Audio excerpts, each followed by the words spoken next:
संस्कृत का ये दूसरा पाठ है जिसको कहते हैं द्वितीय पाठ।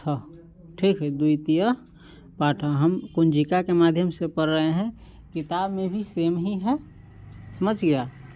दूसरा पाठ का नाम है क्लास 10 के संस्कृत का, तुम देख सकते हो, पाटलिपुत्र वैभवम। दूसरा पाठ का नाम क्या है? पाटलिपुत्र वैभवम। पाटलिपुत्र पटना के नाम को कहा गया है और पटना कभी क्या था? विशाल था, वैभवशाली था, समृद्ध था। तो उसी के बारे में इसमें हम बात करेंगे। सबसे पहले देखो क्या है पहला पैराग्राफ से, प्राचीनेषु भारतीयेषु नगरेषु अन्यतमं पाटलिपुत्रम अनुगंगम वसत विचित्रम महानगरम बभूव। समझ गया? ये हम पढ़ रहे हैं संधि विच्छेद के माध्यम से, जिस प्रकार से पढ़े उसी प्रकार से इसको पढ़ा जाता है। तो पहला लाइन देख लिया, इसका अर्थ होता है प्राचीन भारतीय नगरों में, यानी प्राचीनेषु भारतीय नगरेषु अन्यतमम, यानी प्राचीन भारतीय नगरों में या बड़े बड़े शहरों में एक पाटलिपुत्र गंगा नदी के किनारे अवस्थित अद्भुत महानगर हुआ। बभुआ का अर्थ हुआ। तत्विषये दामोदर गुप्तो नाम कवि कूटनीमताखे काव्ये कथयति। इसके विषय में यानी पटना के विषय में दामोदर गुप्त नामक कवि ने कूटनीमत नामक काव्य में कहा है। क्या कहा है? अस्ति महितल तिलकम सरस्वती कुल गृहम महानगरम नामना पाटलिपुत्रम परिभूत पुरंदर स्थानम। इसका अर्थ होता है पृथ्वी के तिलकभूत विद्वानों का कुल गृह इंद्रालय को भी जीतने वाला पाटलिपुत्र नाम का नगर है। एक एक भी पढ़ सकता है। अस्ति महितल तिलकम सरस्वती कुल गृहम, यहाँ पर कहने का मतलब है जो विद्वान आदमी थे, महापुरुष थे, वो क्या किए? जन्म लिए। कहाँ? पाटलिपुत्र में। पृथ्वी का जो तिलक भूत था, जिस पर तिलक लगता था, शोभा थी। समझ गया? इतिहास श्रूयते, यानी इतिहास में कहा जाता है या इतिहास में सुना जाता है। इसको ऊपर कर लेते हैं। तुम किताब की मदद ले सकते हो, किताब में भी ऐसा ही है, जिस प्रकार से पढ़ा रहे हैं वैसा ही है। इतिहास श्रूयते यानी इतिहास से ज्ञात होता है, यानी पता चलता है। यत गंगायाः तीरे बुध काले पाटलिग्राम स्थित आसीत, है ना। ज्ञात होता है कि बुध के समय में, किसके समय में? बुध यानी भगवान बुध के समय में गंगा नदी के किनारे, किस नदी के किनारे? गंगा नदी के किनारे पाटलिग्राम अवस्थित था। बुध के समय में गंगा नदी के किनारे क्या अवस्थित था? पाटलिग्राम। इसी का आजकल क्या है? नाम है पटना, जो बिहार की राजधानी है। यत्र च भगवान बुध बहुकृतवः समागतः, यत्र च भगवान बुध बहुकृतवः समागतः, यहाँ भगवान बुद्ध अनेक बार आए। पटना में भगवान बुद्ध कितनी बार आए? अनेक बार आए। तेन कथितम आसीत, तेन कथितम आसीत यद ग्रामो अयम महानगरम भविष्यति किंतु कलहस्य अग्निदाहस्य जलपुरस्य च भयात् सर्वदा क्रांतम भविष्यति। इसका मतलब होता है उन्होंने कहा था, भगवान बुद्ध ने कहा था, यह नगर महानगर होगा। पाटलिपुत्र जो है क्या होगा? महानगर होगा, यानी विशाल नगर होगा। लेकिन कलह, कलह यानी झगड़ा, हिंसा, सब, आग न लगे तली पहले से, आग और बाढ़, बाढ़ यानी पानी के दहाड़ चलब, ओइसे सदा घिरा रहेगा। पटना महानगर होगा, लेकिन यही पर बराबर खतरा रहती। कौन चीज़ के? हिंसा के, लड़ाई झगड़ा के, आग के और बाढ़ के, यानी दाहर के। कालांतरेण पाटलिग्रामः एव पाटलिपुत्रम इति कथितः। कालांतरेण यानी कालांतर में, आगे चल करके, पाटलिग्राम को ही, किसको? पाटलीग्राम को ही पाटलिपुत्र कहा गया। चंद्रगुप्त मौर्यस्य काले अस्य नगरस्य शोभा रक्षा व्यवस्था च अति उत्कृष्टा आसीत् इति यूनान राजदूतः मेघास्तनीजः स्वसंस्मरणेषु निरूपयति। चंद्रगुप्त मौर्य के समय में, याद रखना ये सब जो पढ़ा रहे हैं, चंद्रगुप्त मौर्य के समय में इस नगर की शोभा यानी पटना नगर की शोभा और सुरक्षा जानता है ना, जहाँ पर किसी प्रकार कोई खतरा न हो, बदमाश किसी चीज़ को क्या कर दिया जाए, बंद कर दिया जाए, यानी कड़ी से कड़ी सजा जाए, मतलब इस नगर की शोभा और सुरक्षा। अभी सुरक्षा है, देखता है रात में निकलता है कोई घटना हो जाता है बिहार में, तो इस प्रकार की वैसा नहीं था उस समय। शोभा और सुरक्षा प्रबंध अति उत्तम था किसके समय में, चंद्रगुप्त मौर्य के समय में। यह बात यूनानी राजदूत, यह बात कौन, यूनान के राजा का दूत जो था मेघास्थनीज ने अपने यात्रा वृत्तांत में लिखा है। घूमने आया था पटना तो उसी वृत्तांत में लिखा है। अस्य नगरस्य वैभवं प्रियदर्शिनः अशोकस्य समय सुतरां समृद्धम्। इस नगर का वैभव यानी सुंदरता, खूबसूरती, विशालता, ऐश्वर्य है ना, इस नगर का वैभव प्रियदर्शी अशोक के समय, किसके समय, अशोक महान राजा थे उसके समय और अधिक समृद्ध था। चंद्रगुप्त के भी समय से ज़्यादा समृद्ध था किसके समय में, अशोक राजा के समय में पटना की, है ना, पटना की शोभा। उसके बाद है अशोक के बारे में बता दे तो आज भी पटना में वो कुआं है, अगम कुआं। कहा जाता है कि अशोक जो है अपने 99 भाई को मारकर काटकर उसी कुआं में यानी इंडा में गिरा दिया था। ठीक है, 99 को भाई के, कितना भाई के, 99 को। बहुकालं पाटलिपुत्रस्य प्राचीना सरस्वती परंपरा परावर्तत इति राजशेखरः स्वकाव्यमीमांसा नामके कवि शिक्षा प्रमुखे ग्रंथे सादरम स्मरति। यानी पाटलिपुत्र की विद्वत परंपरा, यानी पाटलिपुत्र में विद्वानों की परंपरा रही है, यानी एक से एक विद्वान बढ़ कर के हुए और जन्म लिए। वही कह रहा है पाटलिपुत्र की विद्वत परंपरा प्राचीन काल से है, यानी बहुत पहले समय से है।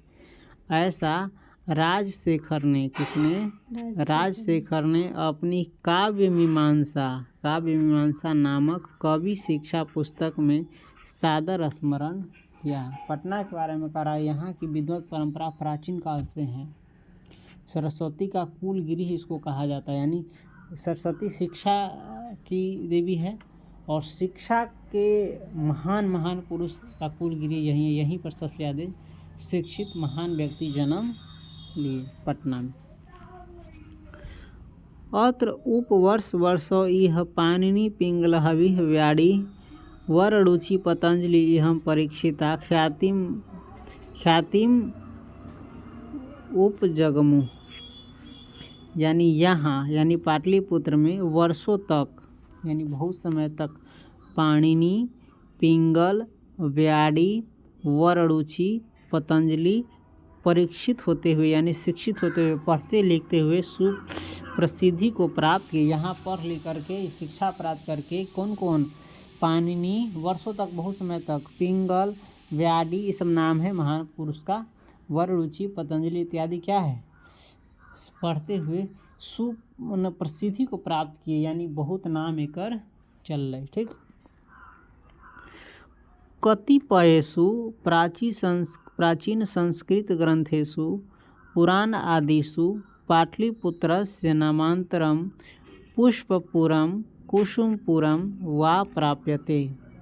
यानी कुछ संस्कृत पुस्तकों और पुराणों में, कुछ जो है संस्कृत के पुस्तक और पुराणों में पाटलिपुत्र का दूसरा नाम यानी पाटलिपुत्र का और भी नाम था कौन, पुष्पपुर या कुसुमपुर भी मिलता है। पाटलिपुत्र यानी पटना के और भी नाम मिली थी, पुष्पपुर और कुसुमपुर। कला कि यहाँ फूल बहुत उपासता था। कहाँ, फूल बहुत उगता था, कमल के फूल और भी तरह तरह के फूल सब, यही ले लेकर नाम पुष्पपुर और कुसुमपुर भी पढ़ लें। अनेन ज्ञायते यत् नगरस्य समीपे पुष्पानां बहुलम उत्पादनम भवति स्म। इससे ज्ञात होता है, नाम से एकरा ज्ञात होता है कि इस नगर के समीप यानी ये नगर के नज़दीक फूलों का उत्पादन अधिक होता था, यानी फूल बहुत उगित रहले। ठीक, पाटलिपुत्रम इति शब्दो अपि पाटलपुष्पानां पुतलिकार रचनाम आश्रित्य प्रचलितः। पाटलिपुत्र यह शब्द भी, पाटलिपुत्र जो है यह शब्द भी पाटल पुष्पों की, यानी पाटल एगो पुष्प है, फूल है, ओकर पंखुड़ियों का आश्रय लेकर प्रचलित हुआ। समझ गया। शरत काले नगरे अस्मिन् कौमुदी महोत्सवः इति महान समारोह गुप्त वंश शासन काले अतीव प्रचलितः। शरत काल में यानी शरद ऋतु में, जाड़ा के समय में इस नगर में, किस नगर में, पटना में कौमुदी महोत्सव, कौमुदी फूल के नाम है, ओकरे नाम से कौमुदी महोत्सव यानी महापर्व त्योहार नामक महान समारोह गुप्त वंश के शासन काल में अत्यंत प्रचलित था। गुप्त वंश यानी वंश न जाने छी, वंश चलित रह के करो तो गुप्त नाम है एगो, ओकरे वंश के समय में, ओकरा शासन काल के समय में जब राज करते रहे उस समय में एगो महोत्सव के आयोजन होते रही, कौमुदी महोत्सव, मेला लगते रही बहुत बड़का, का नाम है कौमुदी महोत्सव।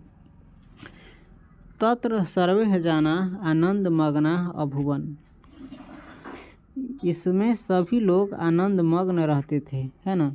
पटना में कौमुदी महोत्सव में सभी लोग क्या रहते थे, आनंद मग्न यानी खुशी से रहते थे, सुख से रहते थे। संप्रति दुर्गा पूजा अवसरे तादृश एवं समारोह दृश्यते।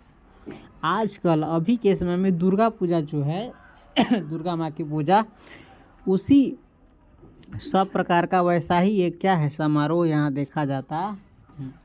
जैसा गुप्त वंश के शासन के समय में कौमुदी महोत्सव का आयोजन होता था, वैसा ही आयोजन अभी के समय में किसका होता है, दुर्गा पूजा के समय में दुर्गा पूजा का होता है।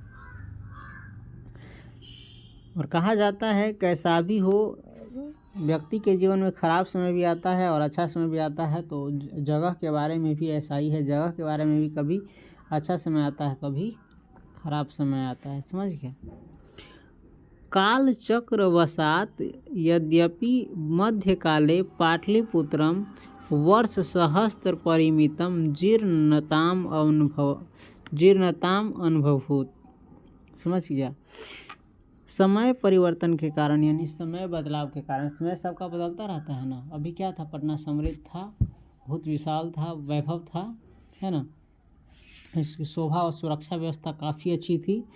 लेकिन समय परिवर्तन के कारण, समय बदलने के कारण, वक्त बदलने के कारण, यद्यपि मध्यकाल में, किस काल में, मध्यकाल में पाटलिपुत्र, कौन, पाटलिपुत्र यानी पटना आज का जो शहर है, 1000 वर्ष तक, कब तक, 1000 वर्ष तक लगभग जीर्णता अर्थात श्रीहीनता में रहा। 1000 वर्ष तक लगभग पटना बहुत कैसन अवस्था में रही, खराब अवस्था में, बहुत खराब अवस्था में रही। एकरा शोभा रक्षा व्यवस्था ये सब कथी हो गए, नष्ट हो गए। लिखे कर पटना के।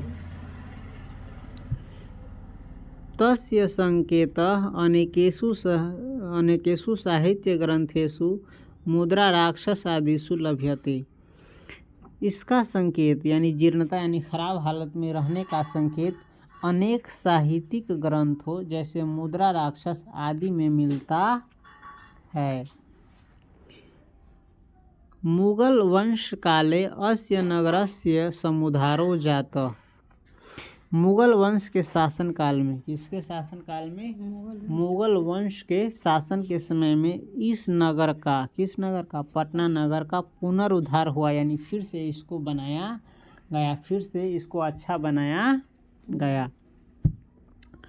आंग्ल शासन काले च पाटलिपुत्र से सुतराम विकासो जातः। अंग्रेजों के शासन काल में, यानी अंग्रेज जब यहाँ पर शासन करते थे उसके समय में भी पाटलिपुत्र का अच्छा विकास हुआ। पाटलिपुत्र का कैसा विकास हुआ, अच्छा विकास हुआ।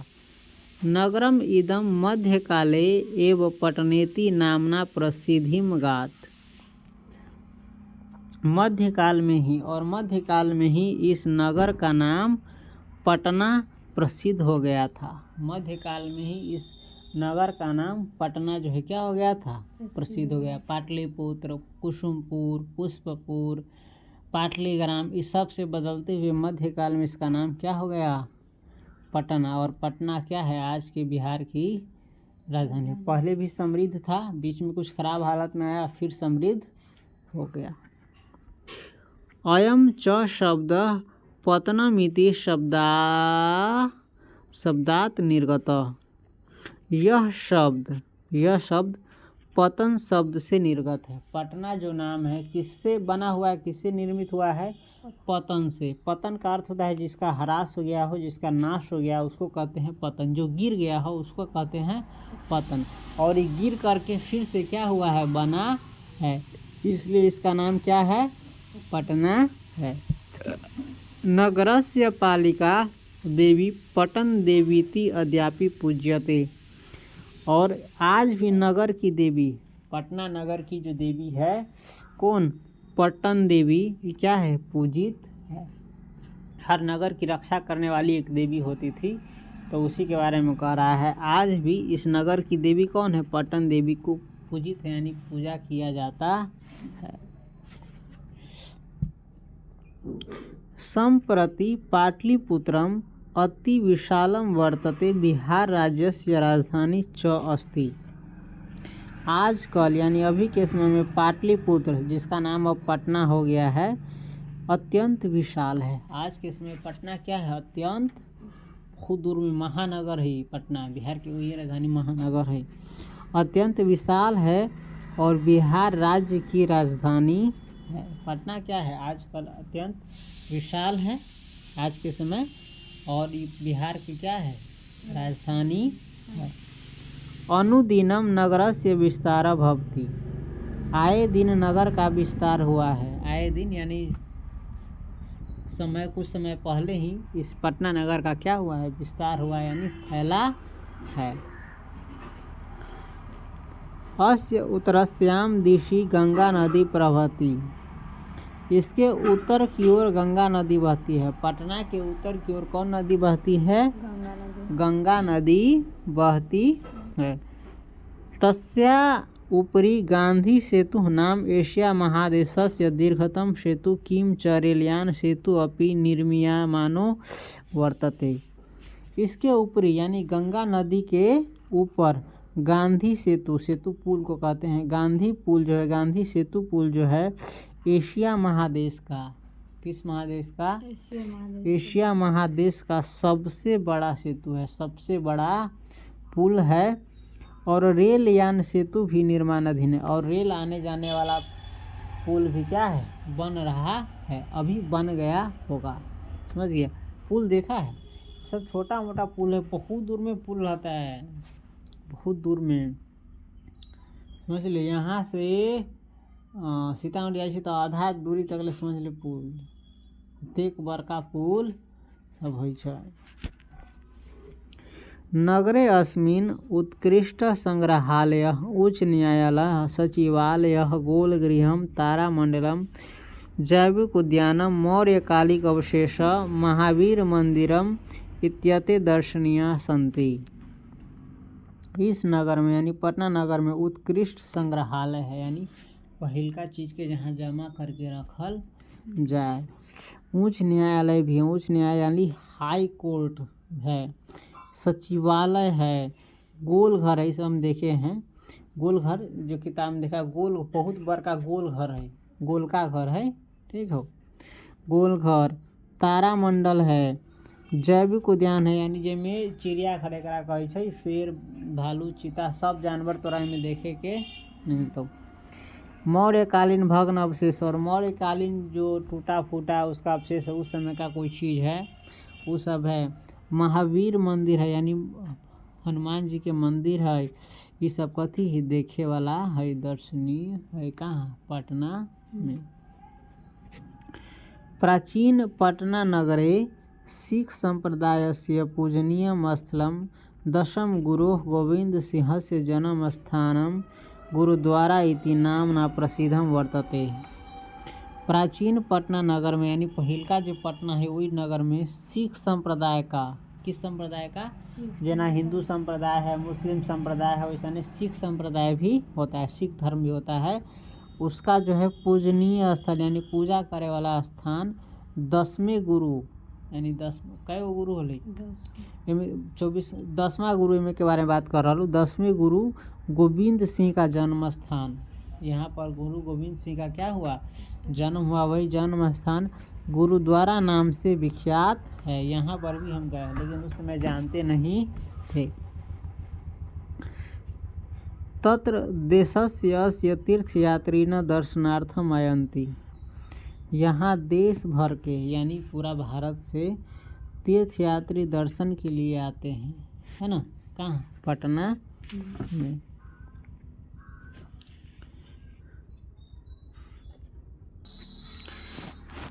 एवं पाटलिपुत्रम प्राचीन कालात् अद्य अवधि विभिन्नेषु क्षेत्रेषु वैभवं धारयति।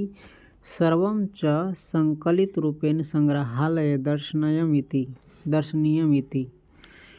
इस तरह जो हमने देखा, पढ़ा, सुना, जाना पटना के बारे में, पाटलिपुत्र प्राचीन काल से आज तक यानी बहुत पुराना समय से आज तक विभिन्न क्षेत्रों में यानी अलग अलग क्षेत्रों में वैभव धारण कर रहा है, जिनका संकलित रूप में संग्रहालय में दर्शनीय है।